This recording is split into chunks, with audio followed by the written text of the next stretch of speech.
sang local government unit sang syudad sang Bacolod, no? Hibalaon ta maka-aksyon kay ara sa bitaw ang record or datos kung diin ba lang nga dalan nga ginapatuman ang truck ban. Ang dalan nga 24 oras hindi gid pwede malabayan sang truck kag ang mga lugar nga mayara sang pwede ta masiling nga may oras lang bala nga gina dumilian. Online sa firing line. Sa sining edisyon sang action na firing line, mapabulig ta sa Isaya kasabi ta chief nga si Police Major Junji Liba. Sir, mayong gabi sir, si Action Marlon sir sa Action Radio Bacolod.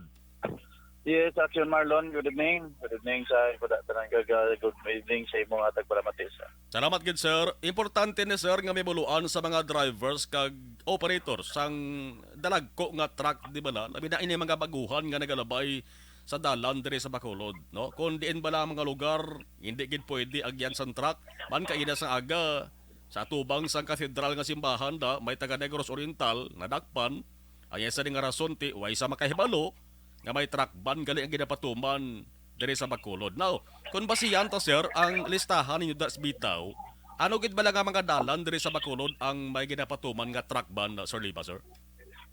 Well, ang aton da Action Marlon, no, sa aton sakban, aside sa ngining aton ginapatuman nga sa circumferential road, starting sa Sigasco, kag maagi ni labi sa NGC going north, kag naman ang from north hali naman sa Bangga sa Bata, going naman to sila sa south, kag ang ining sa Guanzon ngalin sa Guanzon kung magkadto sila pag going naman sa north. So mo nang mga point naton nga may mga checkpoint or hindi man nga kuan bali may mga post kita dra nga gapa-implementar kita nga truck ban. Pero ina siya sa Action Marlon may certain period of time. Like sa aga, ina sila nga tatlo, sa aga lang naton gina-truck ban ta ang from 6 in the morning to 8 o'clock in the morning man, no? So 2 hours. Kaya na siya nga mga oras sa mga mga tawag naton peak hours.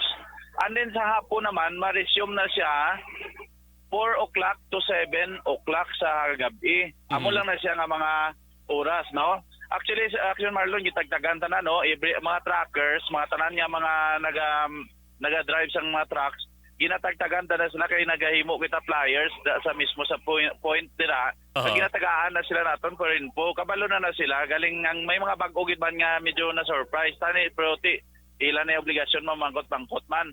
Now ang sa aton nga downtown area which is enclosed by amo na tawag nga Lacson, Rizal, San Juan, and San Sebastian, amo na inatawag na downtown area, inadara sa Action Marlon is total truck ban ginasadaya. Total truck ban. So, tanan niya oras is hindi ginada pwede magagi ang aton nga truck. Yes, amo tong rason sir nga atong taga-Oriental nagsulod sa Maytay Rizal dakpan gid sa. Yes, amo na sa ba ang inyo sir nga ang inatawag balang information dissemination sige-sige man ni Sir Liba, no?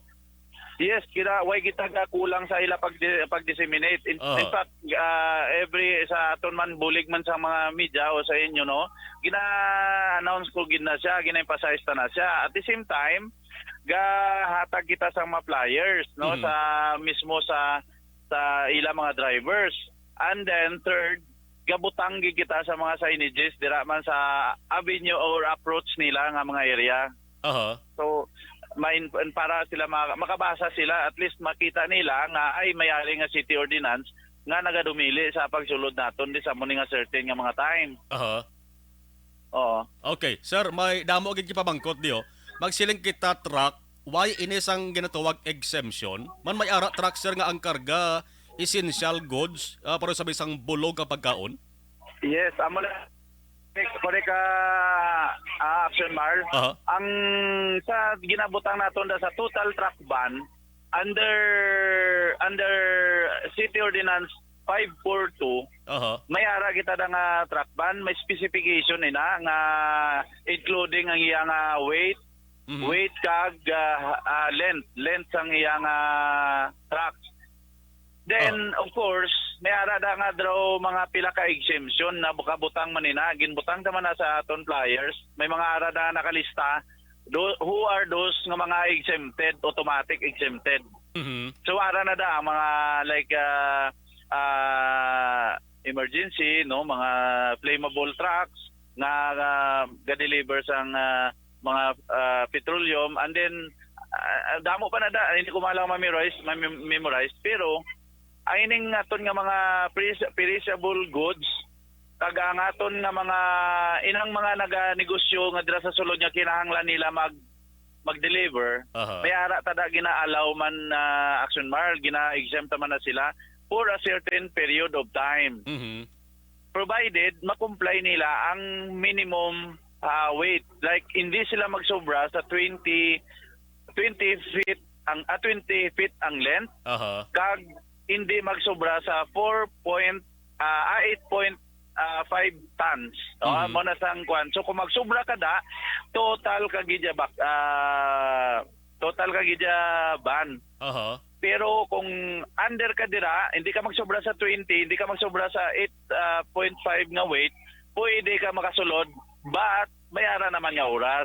Before 10 sa aga, and then 1 to 4 sa hapon, kag after 9 sa gabi. So amo na siya, Sir Marlon, ha? Yes, amo na sir ka importante, no?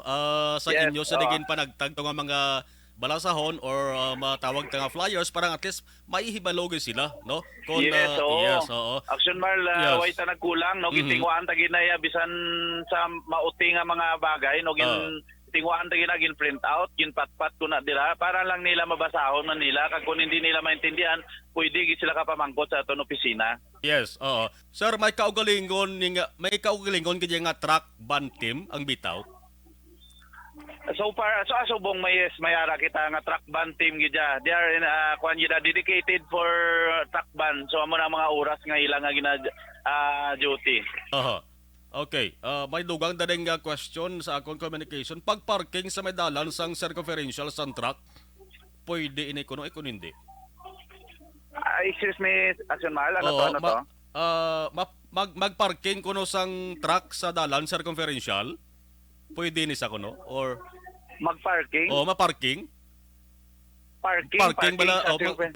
Magparking medyo pila ka oras sa magpark sa dalan circumferential. May ara kita nga mga area, like for example, amo na hambal ko yun na 3 ka point, pwede na sila ka parking for the meantime nga may truck ban. Ma-waiting sila dila sila pwede mahulat. Pero ang namin mo siguro nga magparking gid siya permanent himuon parking area, ang circumferential is definitely not allowed. Magpark kadali lang, pwede na ya. Yes, for reason nga hindi pa sila makaagi truck ban, that's allowed sila kay ginaplastar na sila da sa kilid, kay may ara makita da nga personnel, so amo nang rason nga ginapahigad sila, so mahulat sila until sa time nga mag-off na or hindi na peak hours, and then amo na dara ni pa proceed na sila amat-amat. Kag magpark sila siguro, sir, importante may early warning device gid. Yes, may aragid dapat. Sige. Sir, anyway, kabay pa nga makabulig ni pahanumdom sa mga drivers kag operators sa nga sining truck ni parang at least malikawan ta o kung mapaganagan ta ang problema sa trapiko, labi na sa rush hours kaya tawag, kag makabulig man ta sir, hagan-hagan sang aksidente sa dalanon. Sir, imensahe mo na lang sir sa mga commuters ta, sa mga drivers ta, go ahead. Yes, suliton taman na naman panumdum ko sa mga lalong-lalo na sa aton nagabiyahe sa mga trucks ta. Please basahon man nila ang aton nga mga panumdum kay kag kun medyo in doubt sila, kag kun hindi nila maintindihan masyado, pwede sila open sila para magpamangkot sa aton sa opisina or either directly sa akon mismo para at least mapaintindi ta sila. Kaysa amon mo lang wayon ating personal ginatingwaan ta gid nga mapaayo ang aton nga pagbiyahe sa mga trucks. Amo na Action Mar. Yes, Police Major John G. Liba, sir. Thank you sir sa information na ginatag sa Radyo Bacolod. Mayong gabi. Yes. Okay, thank you. Bye. Salamat gid. Action firing line. Kabay pa nga